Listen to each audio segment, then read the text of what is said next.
Seja bem-vindo para o quinto dia do ciclo de conferências em homenagem ao centenário da revista Ordem. Hoje nós temos o prazer de receber a professora Bianca Neves Prachum com a conferência titulada Contribuições de Everardo Beckhauser para a Renovação da Pedagogia Católica no Brasil, 1928 a 1946, né? Gostaria de começar dizendo que a Bianca foi a primeira convidada do ciclo, né? O convite dela, ela não deve saber, mas foi por meio do convite dela, após o convite dela, que a gente começou a montar tudo, né? Então, ela é a primeira pessoa que eu tenho contato convidando, né? A Bianca, ela é graduada em Pedagogia pela Universidade Estadual de Ponta Grossa. Nessa mesma universidade, ela obteve mestrado em Educação, já apresentando uma dissertação, desculpe, sobre o Everardo Beckhaus. Hoje, também lá, realizo a pesquisa de doutoramento dela, integra o grupo de pesquisa grupo de pesquisa História, Intelectuais e Educação no Brasil e no contexto nacional, e atualmente, né, salvo engano, há alguns meses, ela ingressou como professora colaboradora desta mesma universidade.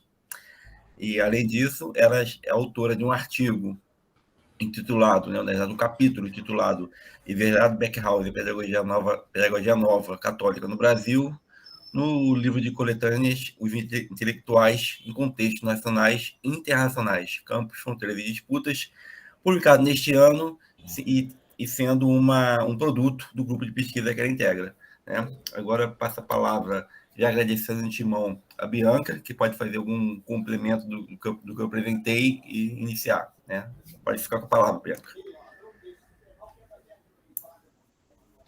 Muito obrigada pela apresentação, Jefferson, é isso mesmo. Boa noite a todos e todas. Eu gostaria de iniciar agradecendo o convite e registrar que é um prazer estar aqui hoje participando do ciclo de conferências referente à comemoração do centenário da revista Ordem. Então, como pesquisadora da linha de História, Política Educacionais, membro do grupo de pesquisa História, Intelectuais e Educação no Brasil e no contexto internacional, eu ressalto a importância da revista Ordem como uma rica fonte de estudos. Por meio dessa revista, ao longo de todos esses anos, foi possível notar o papel da intelectualidade católica em cada momento histórico. Então, eu vejo que é uma revista que abriu espaço, destaque para o papel dos intelectuais leigos na sociedade, entre os quais estava o Everardo Beckhauser, que eu vou falar um pouquinho hoje. Então, vou tentar apresentar aqui.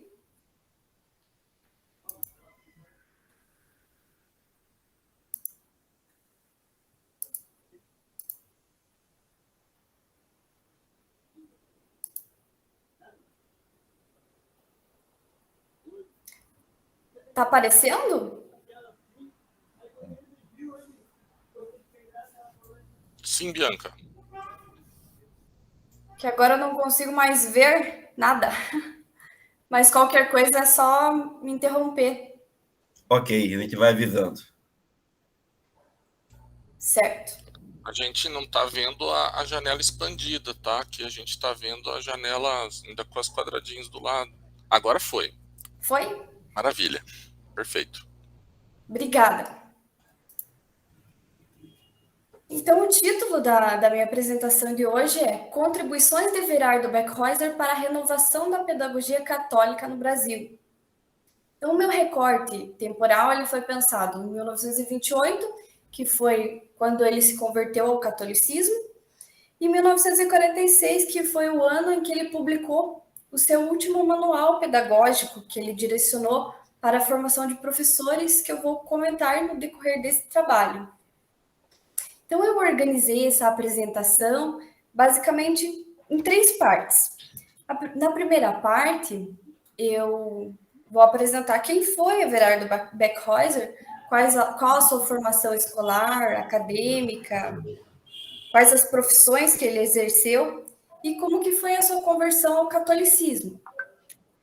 Já na segunda parte, eu vou tratar das principais publicações dele na área da pedagogia, que foram 4 manuais pedagógicos e também das suas publicações na revista Ordem. E na terceira parte eu apresentarei as suas contribuições para a renovação da pedagogia católica no Brasil e farei algumas considerações finais. Então, esse é o Everardo Beckhuyser. Ele nasceu em Niterói em 1879 e morreu em 1951, na cidade do Rio de Janeiro, aos 72 anos de idade.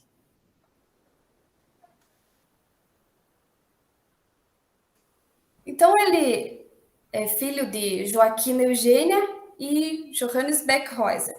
O seu pai ele foi educado na Alemanha, veio para o Brasil, trabalhou em uma empresa de bondes, prosperou nos negócios, se casou, construiu uma chácara para a família, onde a família morou por muitos anos, a Chácara Santa Rosa. E Everardo era o filho mais novo, tinha mais 3 irmãs, e seu pai morreu quando ele tinha apenas 2 anos de idade. Então, acabou sendo criado pela sua mãe, Joaquina Eugênia, e pela sua tia Adelaide.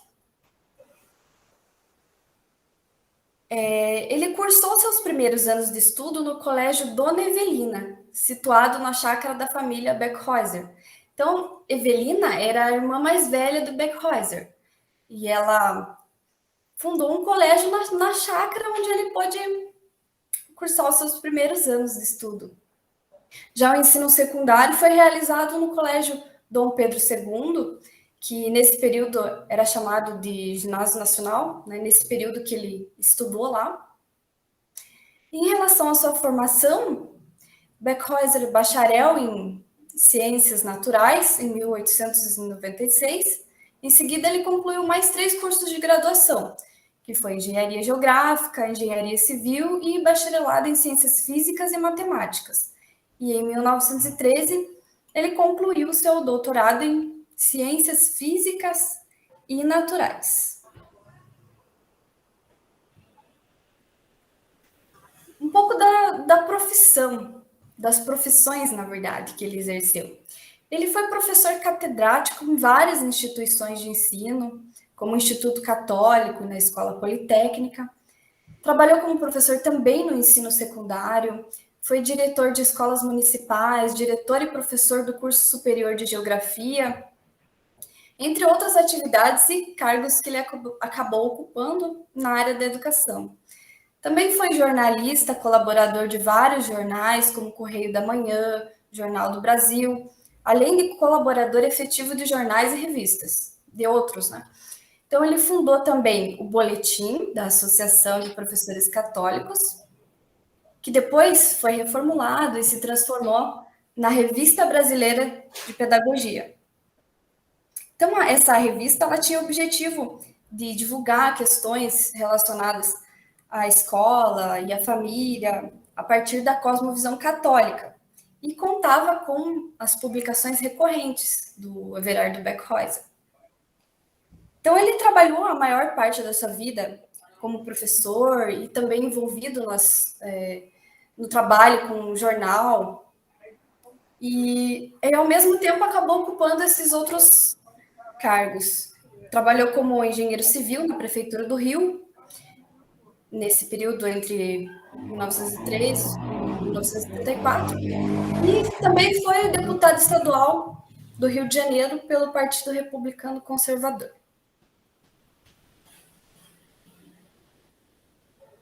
Um pouco da conversão dele ao catolicismo.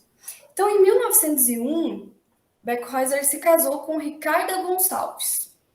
Eles tiveram 2 filhos. O primeiro foi Everardo, que acabou morrendo quando ainda era criança.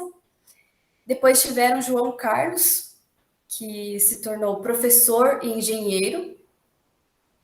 E a Ricarda, ela era professora e sempre acompanhava o marido nos eventos de educação. E quando eles estavam em viagem para a Alemanha, ela acabou sofrendo um acidente que custou sua vida. Isso foi em junho de 1928. E quando eles voltaram para o Brasil e ela estava sendo embalsamada, Everardo conta que ele estava num quarto de hospital com o filho e teve uma visão de Cristo saindo de um crucifixo para consolá-lo. E logo em seguida, já no hotel, ele teve uma segunda visão de Jesus Cristo conduzindo Ricarda pela mão. Então, isso ele considerou como um milagre e que foi decisivo para a sua conversão ao catolicismo. Então, já era um desejo de Ricarda que o marido se convertesse, porque até o momento ele era indiferente à questão da religião. E já em julho, dia 4 de julho, ele acabou se confessando com o padre Veiga, que era o padre que costumava confessar a Ricarda. Então, a partir de então, desse momento, ele começou a se dedicar ao catolicismo e a contribuir com o trabalho da intelectualidade católica no campo de atuação, especialmente no campo educacional. Então, Alceu Amoroso Lima, em 1930, ele publicou a transcrição de um texto de autoria do Beckhuyser, que era o texto chamado Disciplina da Igreja, e ele escreveu lá antes da transcrição: do jornal O Cruzeiro, excelente publicação semanal católica de Niterói. Transcrevemos o admirável artigo que se segue da lavra do professor Everardo Beckhuyser, cuja conversão recente foi uma das maiores conquistas da verdade católica em nosso país. Então, nós notamos que os intelectuais católicos o receberam bem e o reconheceram como um importante aliado, especialmente para atuar no campo educacional, já que ele era professor e envolvido com todas essas questões. Então, Beckhuyser, ele passou a se dedicar na atuação, na formação de professores. Bianca? Oi. Oi, tá me ouvindo? Nada, teve um problema durante essa apresentação. Alguém entrou e começou a compartilhar a tela dele. Entendeu? Aí eu gostaria que só você compartilhar de novo, acho que já está. Desculpa interromper, tá? Mas tem esse problema. Alguém entrou e fez uma pequena, acredito que sem querer, com essa pessoa, bagunça na apresentação. É isso, desculpa, tá? Interromper. Já acertou. O Alan já expulsou ele, tá? Tá bom. Tá bom. Então, desculpe, gente. Desculpe aí esse entreveiro aí. Daí me diga se tá aparecendo lá. Vocês estão vendo a Apareceu de novo? Sim, sim. Certo.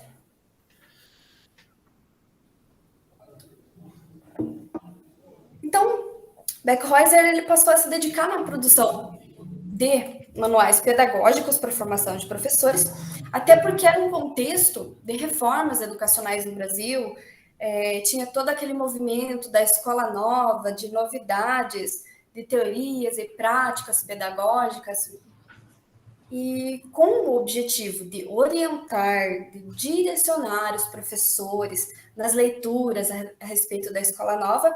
Então, ele foi escrevendo e publicando esses manuais.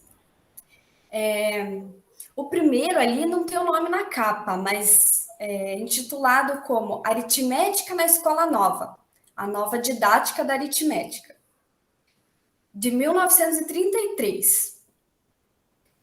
Esse primeiro manual, ele é dividido em duas partes principais, sendo que a primeira parte, ele apresenta uma discussão teórica que envolve principalmente questões da psicologia no ensino, e a segunda parte, ele apresenta sugestões de atividades, exemplos de aplicações dessas atividades. Então, uma parte teórica e uma parte prática, que dizia respeito já da escola nova, mas a partir de uma visão católica. Então, ele foi o primeiro a publicar um material nesse sentido já de orientação. O segundo manual que tem ali é o Técnica da Pedagogia Moderna, Teoria e Prática da Escola Nova. Esse foi publicado em 1934. Ele foi resultado de um curso que realizou no Instituto Católico de Estudos Superiores, a convite de Alceu Amoroso Lima. Então, esse manual foi o mais lido, o mais divulgado de todos, foi o mais utilizado na formação de professores, não só no Brasil, mas em outros países também, como em Portugal, na Argentina. E tanto é que ele ganhou uma segunda edição, chamado Manual da Pedagogia Moderna, Teoria e Prática da Escola Nova. Nessa outra edição, além dele incluir o conteúdo da primeira edição, ele acrescentou algumas discussões centrais que também estão presentes nos demais manuais pedagógicos. Então, o objetivo principal do Beckhäuser neste manual era de apresentar uma sistematização das teorias e das práticas da Escola Nova sob as lentes do catolicismo. Então, ele fez uma apropriação de tudo que ele leu, ele teve a oportunidade de conhecer escolas, especialmente na Alemanha, como é que funcionava essas novas teorias e práticas. Então, ele fez uma apropriação católica e passou a divulgar. Esse terceiro manual ali, ele foi publicado em 1941. É o Ensaio de Biotipologia Educacional. Também dividido em duas partes, uma parte teórica, que apresenta as contribuições da biotipologia para a educação. Então, a biotipologia é a classificação dos indivíduos em tipos, a partir de aspectos morfológico, fisiológico, psicológico e genético. E a segunda parte, a partir desse estudo teórico, também desenvolveu um instrumento de pesquisa para ser utilizado pelos professores na sala de aula. Então, um material inédito que ele fez também para contribuir com o ensino, né? Com o ensino-aprendizagem, que favorece tanto os professores quanto os alunos. E, por fim, ali, o manual O Professor. Ele foi publicado em 1946 e expressa como deveria ser um verdadeiro professor a partir do conceito do autor. Então, ele apresenta lá algumas características que eram importantes para desempenhar a profissão. Então, todo esse material circulou na formação de professores, em especial voltado para o ensino primário, embora muitos conteúdos e assuntos também tinham validade para as outras modalidades de ensino. E um pouco das publicações da revista Ordem. Então, é importante destacar que as suas publicações eram harmônicas, assim, os seus textos, eles se complementavam, eles se reforçavam nas leituras. Então, partes do que ele publicou lá nos manuais pedagógicos dele estão presentes nos seus textos da revista. E dos textos da revista também a gente encontra muito lá dentro dos manuais pedagógicos dele. O primeiro e o segundo artigo, se ele publicou na revista A Ordem, tinha o título Os Dois Polos da Terra, ensaio antibolchevista. Então, ele foi dividido em duas partes, esse artigo. Mas, basicamente, o autor trata da oposição de Roma, se referindo aos católicos, e Moscou, se referindo aos comunistas. Pois naquele contexto havia uma polarização política nacional de direita e esquerda, e também apontava para as possibilidades de inserção dos intelectuais, da atuação dos intelectuais. Então, ele vai mostrando no seu texto as consequências de Moscou ao enfrentar Roma. Reforça a ideia de que quem se aproxima de Moscou se afasta de Roma. Então, mais nesse sentido. essa publicação. A outra publicação foi em 1933, o artigo intitulado como A Escola Única. Então, essa discussão desse artigo é bem presente nos manuais pedagógicos dele, especialmente no Técnica da Pedagogia Moderna. Então, ele discutiu alguns pontos cruciais da escola nova, que era a escola única. Então, ele apresentava os seus argumentos para mostrar que a escola única, essa leitura de escola única, a partir da tradução de textos, estava sendo mal interpretada. E ele não concorda com alguns pontos, por exemplo, escola única como oficial e obrigatória, por causa da questão do monopólio do ensino, e uma escola única para todos, para ambos os sexos, não era viável para os católicos. Então, ela seria antirregional, não contemplaria as questões locais e mexeria também com a organização dos graus de ensino. Então, ele mostra lá até que ponto eles eram favoráveis ao quê, até que ponto não eram. E discute isso a respeito da escola única. E na sua próxima publicação, de 1940, titulada como O Livro de Gênesis e as Cosmologias Modernas, nesse artigo ele evoca uma aula do curso de Geologia, de modo a fazer uma comparação com algumas teorias, de algumas teorias com o livro de Gênesis, da Bíblia Sagrada. Ele evidenciou no seu texto os confrontos científicos e mostrou que há muitos pontos de concordância entre a ciência e a Bíblia. Então, é um texto muito bom para quem tiver curiosidade de conhecer. Ele mostra os pontos, até que ponto que a ciência e a Bíblia têm em comum, se aproximam, que não, por quê. É um movimento que também, em algumas partes, é possível observar em alguns manuais.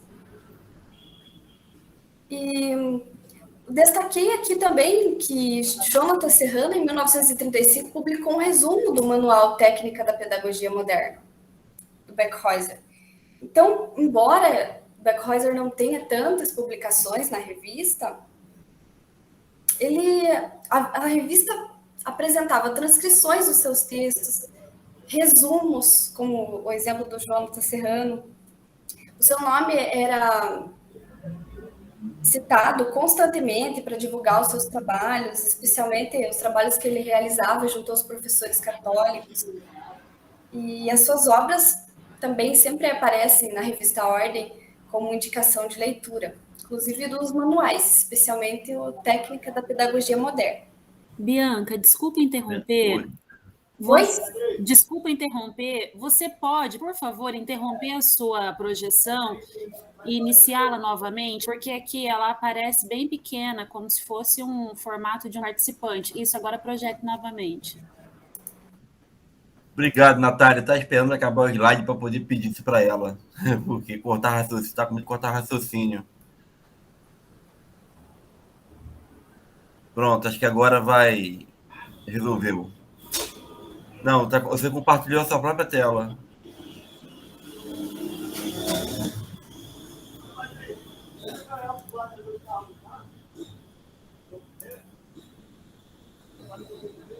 Ah, é verdade. Espera aí.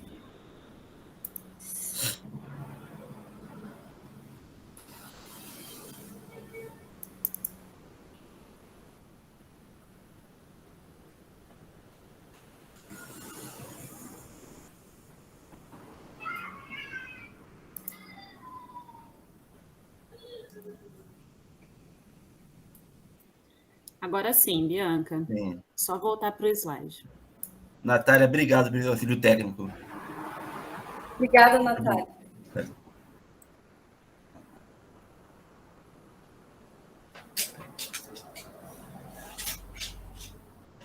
Agora um pouco das contribuições para a renovação da pedagogia moderna.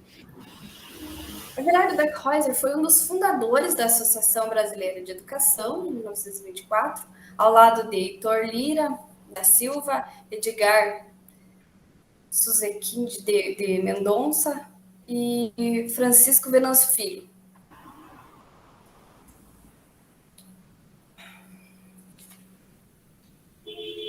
Então, o objetivo principal da ABE era de discutir a reestruturação do sistema de ensino dentro do contexto de mudanças que estavam trazendo novidades aí para o campo educacional.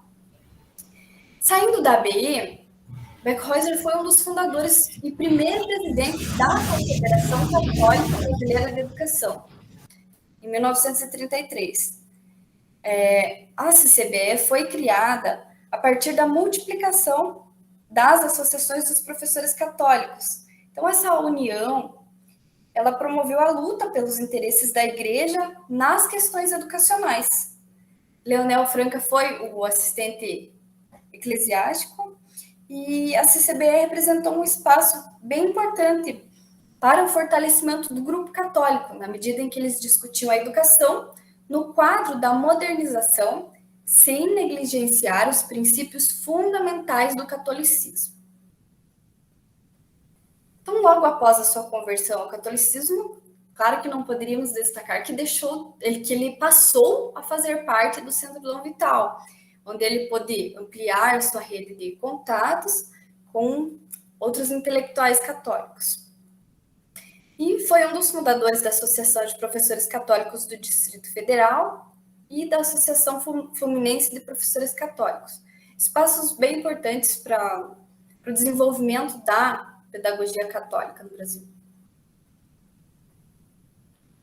Então, nessa parte, eu vou trazer algumas citações do autor para entender alguns pontos centrais do seu pensamento e da sua argumentação no decorrer da sua obra.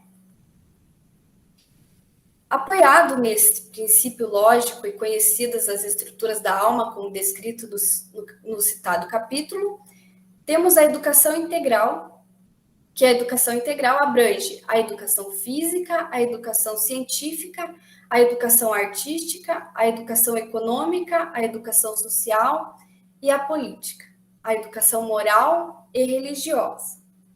Então, na defesa do ensino religioso, o autor ressalta, a partir da concepção da psicologia estruturalista de Eduardo Spranger, que a educação integral, que o professor Oriomar falou na palestra anterior, uma educação integral que está relacionada ao conceito de pessoa para os católicos, ou seja, que envolve o trabalho ao mesmo tempo com corpo, intelecto e espírito, que também se aproxima de uma ordem moral. Então, essa educação integral, ela só seria possível se fossem contempladas todas as estruturas da alma que ele cita lá. Então, a educação moral e religiosa fazia parte. Deveria ser trabalhada na escola. Caso contrário, ela formaria um indivíduo incompleto, mutilado, até porque a finalidade última dessa educação estava relacionada com... estava voltada para a relação com o divino, com Deus, que é a finalidade da educação. A próxima citação ali, a escola antiga errava por não dar educação integral, isto é, por só se ocupar com o desenvolvimento da região científica da alma. A escola nova, quando ateísta, erra igualmente quando impede a educação religiosa, porque sendo a estrutura religiosa uma das 6 principais que a ciência reconhece na alma humana, não pode ser impunemente descurada. Então, é um ponto importante que ele sempre ressaltava. Então, ele buscava um embasamento científico para debater com outros intelectuais no campo educacional, mostrar que ele estava pautado em teorias e explicar a importância do ensino religioso como parte da educação científica também. Então, todas as estruturas eram importantes e deveriam ser trabalhadas. Então, em todos os manuais pedagógicos dele é possível encontrar referência a essas estruturas da alma que o autor explica.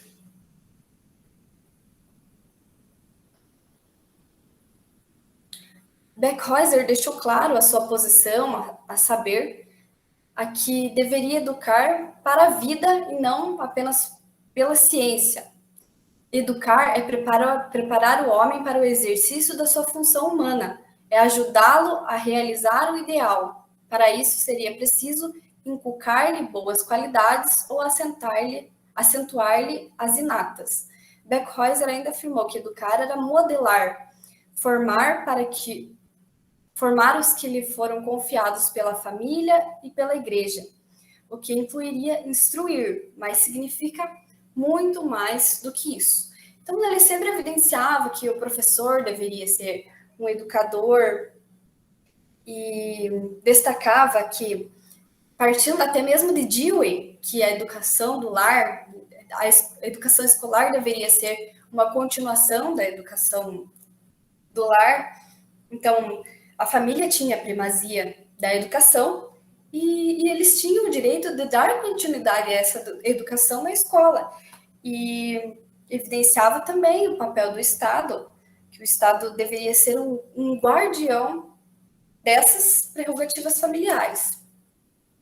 E coloca lá, se os católicos devem ser, como demonstrado, contra a escola única antirregional, anticonfessional, coeducativa e obrigatoriamente oficial ou oficializada, nada os impede de aplaudir e recomendar a escola única gratuita aberta a todas as classes sociais, abastadas, faltou uma letra ali, ou pobres. Então, com essa citação, eu quis mostrar um pouco que o autor, no livro, como a Escola Nova fazia referência a muitos autores, então ele ora concordava com uns, ora concordava com outros, para destacar os pontos que eram centrais para a pedagogia católica, com base numa filosofia católica. Então, ele, em alguns aspectos, concordava, outros não, e ele situou as teorias e as práticas da Escola Nova no espaço católico, de forma a apresentar uma apropriação católica que ficou registrada nos seus textos. Então, ele repassava essa preocupação que a igreja tinha em relação à educação das novas gerações, a partir de um trabalho que ele estava desenvolvendo na formação de professores. Algumas considerações finais. Eu coloco ali, então, que Beckhuyser se preocupou em produzir e publicar manuais pedagógicos para instruir e direcionar a prática docente sob o ponto de vista católico. Por meio da produção e publicação dos manuais pedagógicos, vimos que Beckhuyser foi o primeiro intelectual a escrever a respeito da aritmética, a partir de uma apropriação religiosa da Escola Nova. O autor produziu um instrumento de pesquisa inédito para contribuir com questões da biotipologia para a educação, para auxiliar no desenvolvimento dos alunos. Organizou de uma forma didática e sistematizada as teorias e práticas da Escola Nova, para mostrar qual seria o melhor caminho pedagógico a ser seguido pelos professores, porque ele dizia que os professores estavam perdidos, né, em meio a tanta publicação a respeito da Escola Nova. Um dizia que era de uma maneira, outro dizia que era de outra. Então, esse direcionamento católico fez toda a diferença. Ele escreveu a respeito das características que considerava importante para ser professor e quais seriam as principais condições, demandas para o exercício da profissão. Entre outras atividades importantes desenvolvidas pelo intelectual católico, destacamos a criação e o envolvimento na Confederação Católica de Educação, em 1933, e o fato de ter sido diretor fundador do Boletim da Associação de Professores Católicos, que se transformou na Revista Brasileira de Pedagogia. Então, diante disso, nós consideramos que todo o trabalho desenvolvido por esse intelectual, ao lado de outros, na articulação entre os campos educacional, político e religioso, o qualificam como um renovador da pedagogia católica no Brasil. Aqui eu coloquei algumas referências principais para quem quiser se aprofundar no tema, das publicações dele na revista e dos manuais pedagógicos.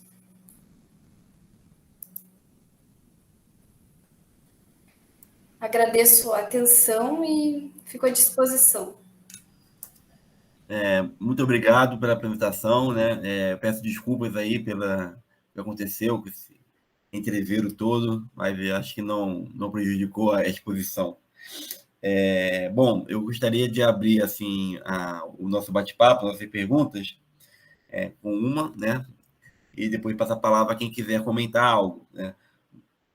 Bom, Bianca, no comecinho da sua apresentação, isso volta depois até no final, me chamou atenção, né? Aliás, é uma coisa que eu sempre tenho pensado ultimamente sobre o fato da conversão, né? Parece que a conversão é um ponto de viragem. Parece que, assim, às vezes, né, não estou falando que é no seu caso, né? Parece que assim, a pessoa se converteu, tudo mudou. Agora ele não é mais um intelectual, agora ele é um intelectual católico. Mudou, né? E como é que você trabalha e pode pensar essa viragem? Porque, na verdade, né, assim, não no caso do Beckhauser, falando no caso mais geral, essas mudanças elas são parte do processo. Então, eu acredito que as ideias deles já tinham sido trabalhadas e depois tomou um caminho, um formato diferente, né? Eu queria saber, duas perguntas. Como é que você trabalha a conversão dele, né? Como é que você vê isso, não como um ponto mágico, né? Mas como um ponto no processo? E se há isso é uma diferenciação entre um intelectual católico ou, por que não, um católico intelectual? Qual é a diferença? Porque a pessoa se converteu ou qualquer tipo de religião ou filiação, né? Nós somos aqui, sei lá, professores católicos, professores umbandistas, espíritas, comunistas, liberais ou o contrário, né? Esse adjetivo você dá pensão sobre isso, essa diferença da nomenclatura, né? Intelectual católico ou um católico intelectual. Você já pensou sobre essa questão, né? É isso.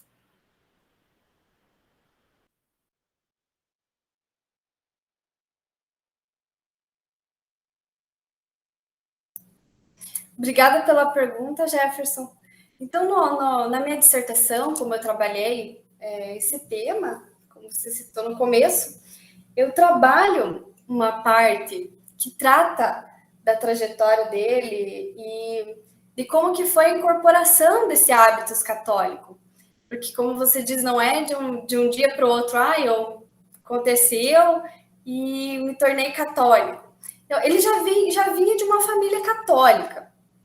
Ele só não praticava, né? Não era um católico, como dizia o católico praticante, mas ele, digamos que foi a situação da morte da esposa foi um divisor de águas nessa questão. E a partir daquele momento é que ele começou a se dedicar aos estudos, à produção católica. E intelectual, como o professor Ariomar explicou na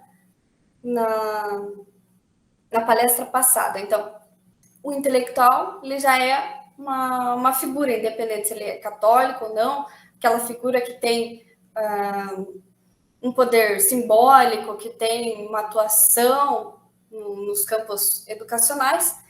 E o adjetivo católico, ele só mostra que ele atua nos diversos campos, como eu digo, no campo político, ele atua no campo educacional, principalmente, em favor da causa educacional, que é isso que o diferencia como um intelectual católico.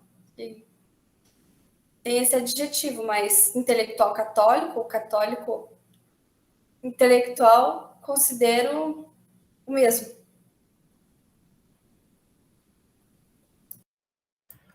Obrigado pela explanação. Eu já emendo aqui com um comentário da Juliana Santos, também palestra falar uma conferência mais para frente, ela agradece, né, parabeniza, desculpa, a pesquisa e a apresentação, e pergunta, né, gostaria de saber um pouco mais sobre como eram essas publicações. Elas eram mais voltadas para a teorização pedagógica ou traziam aplicação prática também? Se sim, que áreas eram desenvolvidas? É possível falar um pouco sobre isso? Obrigado. Né? Agradeço a Juliana. Obrigada, Juliana. Então, esses manuais, eles, como já diz, né? Manual pedagógico, ele trazia de uma forma assim muito simples as teorias, as práticas, ele envolvia outras áreas, principalmente a psicologia, apresentando as contribuições da psicologia, da didática, de um modo bem tranquilo, bem simples, trazendo a teoria, né, a partir de uma visão católica, e sempre numa primeira parte e numa segunda parte, como aplicar isso na prática. Então, ele trazia vários exemplos,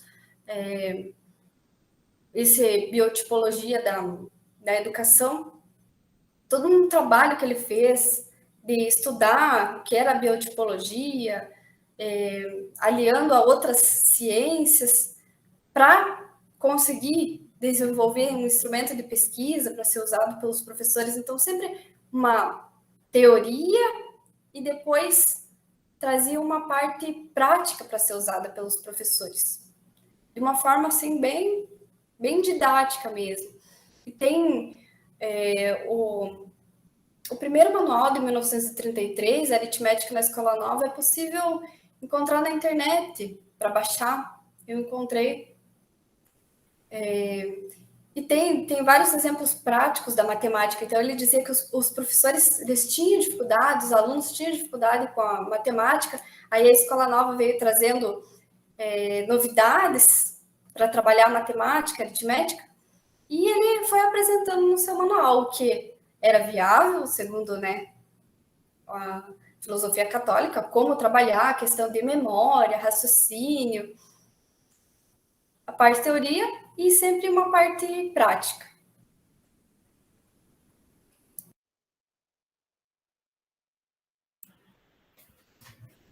Mais alguém gostaria de fazer alguma pergunta? Muito interessante, obrigado, agradeço a Juliana. O Leomar, por favor, pode falar com a palavra. Depois a Natália. Olá, Bianca, tudo bem? Parabéns pela sua exposição bastante consistente e tranquila. Eu queria saber se você podia aprofundar um pouco mais um conteúdo no que diz respeito ao que especialmente no manual professor do Backhäuser, o que ele acaba por descrever como características desejáveis a um professor católico, né, um perfil de como deveria ser esse profissional da educação. Se você puder aprofundar um pouco mais para a gente nesse sentido, eu agradeceria.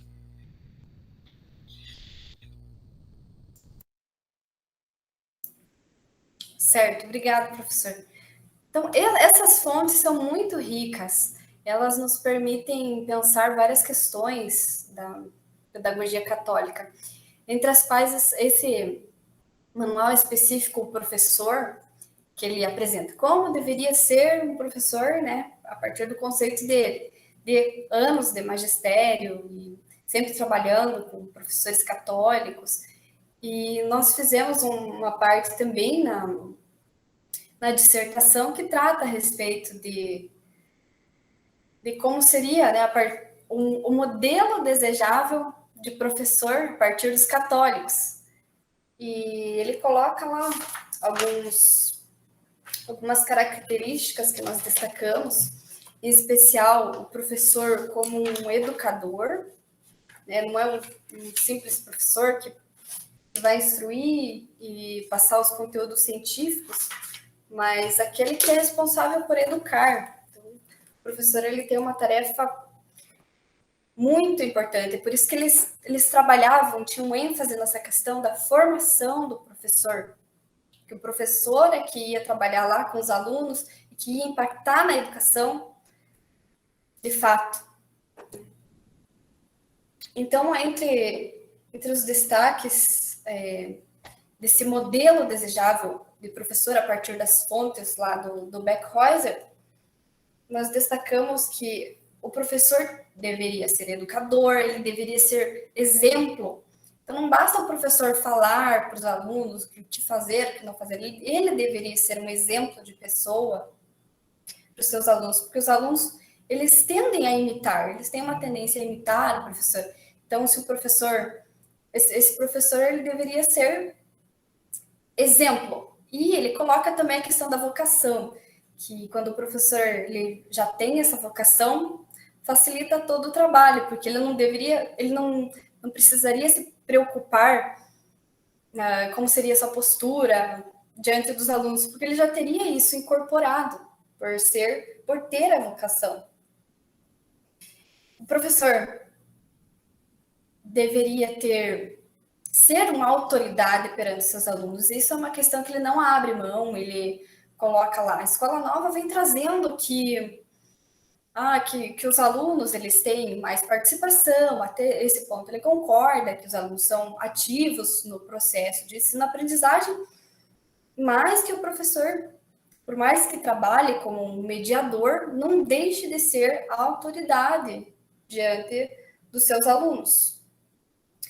E coloca também questão de que o professor, aquele que escolheu ser professor, seria um eterno estudante, sempre estaria estudando, se dedicando para dar o melhor para os seus alunos.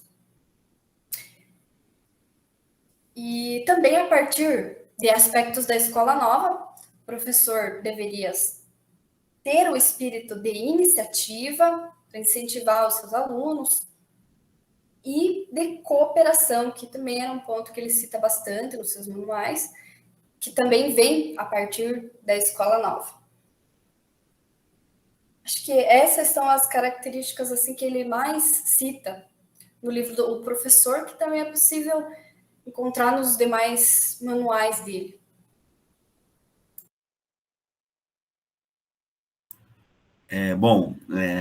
Natália, pode ter a palavra. Obrigada.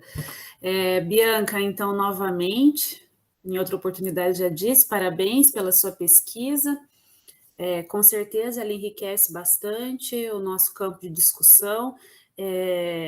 Acho que esse momento de debate ele é bastante rico e significativo, principalmente algumas questões que nos deixam com algumas inculcações, né? O Jefferson fez uma pergunta bastante interessante, que parece que é simples e, ao mesmo tempo, tão complexa. Né? Eu digo de simplicidade porque, por exemplo, quando a gente pergunta o que é educação católica, parece que é simples, pensar é simples, mas externalizar isso é complexo, é difícil, né? Então, muito pertinente para nós pensarmos a atuação destes intelectuais em razão da Igreja Católica, é o que os diferencia, né? Então, nessa condição, Bianca, você apresentando Beckhuyser primeiro a sua intelectualidade e depois sua atuação enquanto intelectual católico, eu fico pensando até sobre um artigo que vocês publicaram em outra ocasião, e o Jefferson citou no início, bastante interessante, como resultado do trabalho que você constrói na sua dissertação. Você coloca lá um diálogo, né, que ele faz entre essa pedagogia moderna e a pedagogia tradicional, que já era, então, bastante conduzida pela Igreja Católica, pensando numa educação integral, que, obviamente, como o Júnior disse na última fala, não é o integral que nós vemos hoje, mas um integral no sentido de formação. E aí, Bianca, eu só fiquei assim curiosa mesmo, pensando muito mais nas questões biográficas, assim, de trajetória, né, intelectual. O Beckhuyser tinha um grupo dentro, se tem essa informação, no seio da própria religião católica, da própria Igreja Católica, que auxiliava nessa constituição, na estruturação dessa pedagogia quase que fundida, né, fez uma intersecção entre uma adaptação, né, dessa pedagogia moderna com a pedagogia tradicional, porque há uma resistência muito grande da igreja no que diz respeito à aceitação da escola nova, né? Como que ele consegue fazer essa articulação? Quais artimanhas que ele utiliza, a intelectualidade que está em volta dele? Eu sei que é muita coisa, né? Mas assim, o que você observa na sua pesquisa? A rede de sociabilidade dele dentro do próprio seio da intelectualidade católica, ou não sei se ele tinha alguma autorização, autorização que eu digo apoio de alguma figura maior dentro dessas discussões ali na igreja. Você chegou a passar por essa questão, assim, foi interessante em algum momento? Acho que é isso, é mais algo que eu fiquei pensando, assim, quais estratégias que ele utiliza para conseguir fazer um caminho que era muito resistido, que tinha bastante resistência por parte da igreja, porque a gente sabe que essa educação tradicional, a pedagogia tradicional, ela vai até um tempo, depois tem o Alceu Amoroso Lima, depois, né, tem o Leonel Franca, concomitante a isso, mas assim, o Beckhäuser em específico, você tem, assim, passou por essa questão sobre teias que ele constrói ali nestes estratos mais privilegiados aí das discussões da intelectualidade católica, reiterando aquilo que o Jefferson disse? Obrigada, Natália, pelas questões. E realmente é importante ressaltar que ele não estava sozinho na edificação, na divulgação dessas propostas para a pedagogia católica a partir das publicações aí da Escola Nova. Então, vários outros intelectuais também publicavam, faziam suas apropriações, publicavam também nesse sentido. Então, a sua atuação, ela fazia parte de uma estratégia em conjunto com os demais intelectuais católicos. Então, as suas recomendações pedagógicas, tudo que ele publicava, era cuidadosamente pensado e escrito para que fosse aceito no interior da Igreja Católica e, ao mesmo tempo, para que fossem bem recebida por parte dos professores. Então, nesse sentido, ele tinha uma vantagem por estar à frente da Confederação Católica Brasileira de Educação, para poder fazer essa intermediação das propostas da Escola Nova sob esse viés católico. Então, é bem importante esse movimento. Então, ele tinha, né, na Confederação tinha leigos, tinha o Leonel Franca, então era tudo escrito, pensado de uma forma bem cuidadosa. Eles também se baseavam a partir de publicações como a Divini Lius Magistri, que foi a carta encíclica do Papa Pio XI, publicada em 1929.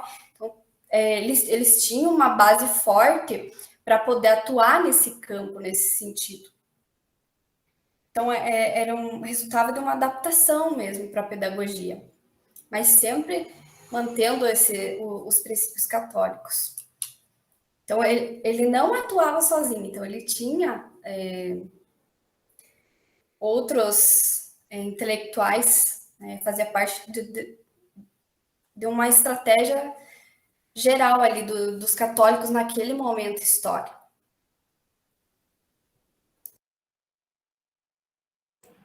Bem, passa a palavra para a Rosângela, por favor, Rosângela. Oi, Bianca. Obrigada pela sua exposição, eu acho que nos enriquece bastante. Eu gostaria de perguntar duas coisas. Uma é que eu não consegui visualizar, foi aquela época, aquele período que a tela estava reduzida, né? Que você apresentou os manuais, e ele faz em relação às características dos alunos, né? Em que ano que ele publica isso? E qual era o objetivo? Quais as características que ele dividia e com qual objetivo?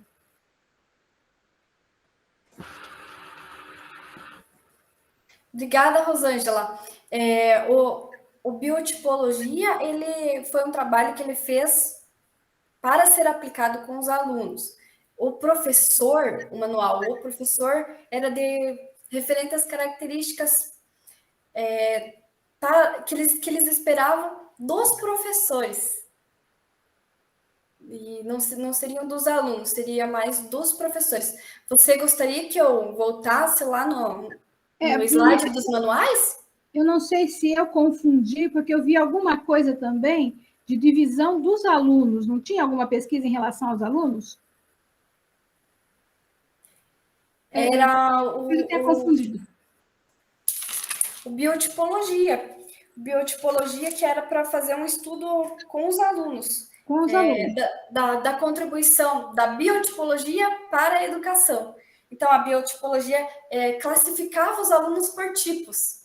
Então, tem todo um... Essa classificação, com qual objetivo? Eu estou falando isso porque isso é mais ou menos da década de 30, 40, né? Isso. E as classes eram divididas em filas, né? Então, assim, até que ponto isso era um auxílio ou havia um elemento discriminatório? E eu estou colocando isso em função também da questão da eugenia, né? Até onde tem alguns elementos aí, de certa maneira, que contaminam essa construção. São questões que eu estou levantando somente. Sim, muito, muito importante essa questão. E realmente é uma classificação dos alunos que levava em conta, imagine, os aspectos morfológico, fisiológico, psicológico, genético. Então, imagine, é uma série de questões que você vai classificar seu aluno. É um pouco complicado, realmente. Mas o que ele apresenta lá é que, a partir desta biotipologia, o professor poderia trabalhar de uma forma mais eficaz na sala de aula, porque, por exemplo, nem todos os alunos aprendem olhando, observando, ou só ouvindo, nesse sentido. Havia uma parte discriminatória, sim, infelizmente, mas também ele puxava para a questão de que iria contribuir, observando, né, as tipologias. Então, o professor iria observar e qual seria a melhor forma de trabalhar com esse aluno. Então, mais nesse sentido. Obrigada, Bianca. Só que ano que é isso? 1941, a publicação desse. Certo, obrigada. Eu que agradeço. Gente, alguém mais tem algum comentário, questão, dúvida a ser colocada? Não? Bom, gente, não tem nenhum tipo de contribuição a mais a fazer, né? Enfim, eu gostaria de mais uma vez parabenizar e agradecer a participação da Bianca. Muito obrigado, tá? As palestras todas têm sido ótimas e hoje não foi diferente. Bom, agradeço a participação de todos. Na semana que vem teremos... Sem querer. Boa noite. Boa noite.